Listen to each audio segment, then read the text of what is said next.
ایک ہے استنجا خانہ اور ایک ہے غسل خانہ۔ غسل خانے میں غسل کیا جاتا ہے اور استنجا خانے میں گندگی اور نجاست سے آدمی پاک ہوتا ہے۔ اب ان دونوں کی چونکہ روزانہ ضرورت پڑتی ہے تو اس کے بھی کچھ آداب ہیں، اس کا بھی کچھ سلیقہ ہے۔ اگر آدمی اس سلیقے کے مطابق استعمال کرے گا تو استنجے کے باہر جو نکلے گا تو وہ پاک صاف بھی ہوگا، اور اندر جب رہے گا تو اس کو راحت بھی ملے گی۔ تو استنجا خانے میں ایک بات یہ سمجھ لیں کہ استنجا خانے کے اندر جانے کی چپل الگ ہونی چاہیے۔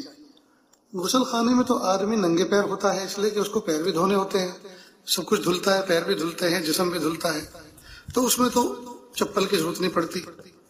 البتہ ٹوائلٹ میں آدمی استنجا خانے میں چپل لے کر جاتا ہے۔ آج کل لوگوں کے گھروں میں اٹیچ ٹوائلٹ باتھ روم ہوتے ہیں، دونوں باتھ روم ایک ساتھ ہو، 2 in 1۔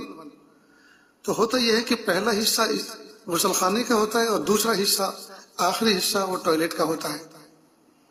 تو بہتر یہ ہے کہ ٹوائلٹ والی چپل ٹوائلٹ والے حصے کے کنارے پہ رکھی رہے، اس کو غسل خانے والے حصے سے پہن کر جانا نہ پڑے، اس لیے کہ غسل خانے والا حصہ وہ جگہ ہے جو پاک بھی ہے اور یہاں پاکی حاصل کی بھی جاتی ہے، اور بیت الخلاء استنجا خانے کا حصہ وہ ہے جہاں آدمی گندگی سے صفائی حاصل کرتا ہے اور وہاں گندگی کا امکان زیادہ ہوتا ہے، چھینٹیں ہوتی ہیں، اس لیے وہاں کی چیز غسل خانے والے حصے میں نہیں آنی چاہیے۔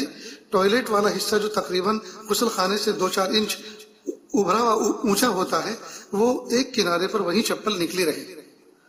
اب عام طور پر بیت الخلاء میں جو چپل استعمال کرتے ہیں، یہ بھی ایک بڑا مسئلہ ہے، لوگ ان چپلوں پہ زیادہ دھیان نہیں دیتے۔ گھر کے اندر جو چپل استعمال ہوتے ہوتے ریٹائر ہو جاتی ہے اس کو وہاں رکھ دیتے ہیں اور زندگی بھر شاید صبح قیامت تک کی نیت سے رکھتے ہیں۔ کئی مرتبہ بہت سی چپل ٹوٹ جاتی ہے تو ٹوٹی ہوئی چپل بھی وہی چلاتے ہیں، یہ بہت بھونڈی حرکت ہے۔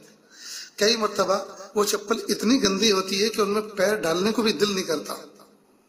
اس لیے میں کئی مرتبہ دینی سفر پہ جاتا ہوں اور ایسی ٹوائلٹ سے سابقہ ہو جہاں پرانے زمانے کی چپل رکھی ہوئی ہے تو مجھے تو بہت گھن آتی ہے۔ میں نے کہتا ہوں بھائی ان چپلوں میں مجھے خطرہ ہے، میں پھسل کے گر سکتا ہوں، لہذا میری چپل باہر رکھی ہوئی ان کو لا کر دو۔ تو چپل استنجا خانے کی الگ سے ہو، نئی چپل خریدیں، اور چپل خریدنے میں بھی اس بات کا اہتمام کریں کہ وہ چپل کمفرٹیبل انداز سے آپ کے پیر میں آ سکے۔ دوسرا یہ کہ وہ ایسی چکنی بھی نہ ہو کہ اندر ٹائل کا حصہ ہوتا ہے اس پہ کہیں پھسل نہ جائیں آپ۔ بہت ساری پلاسٹک ایسی ہوتی ہیں کہ آدمی اس میں سلپ کرتا ہے، ہم کئی مرتبہ گرے ہیں بہت سے لوگوں کے ہاں۔ اس لیے تجربہ ہے کہ چپل ایسی ہونی چاہیے جس کی گرپ اچھی ہونی چاہیے۔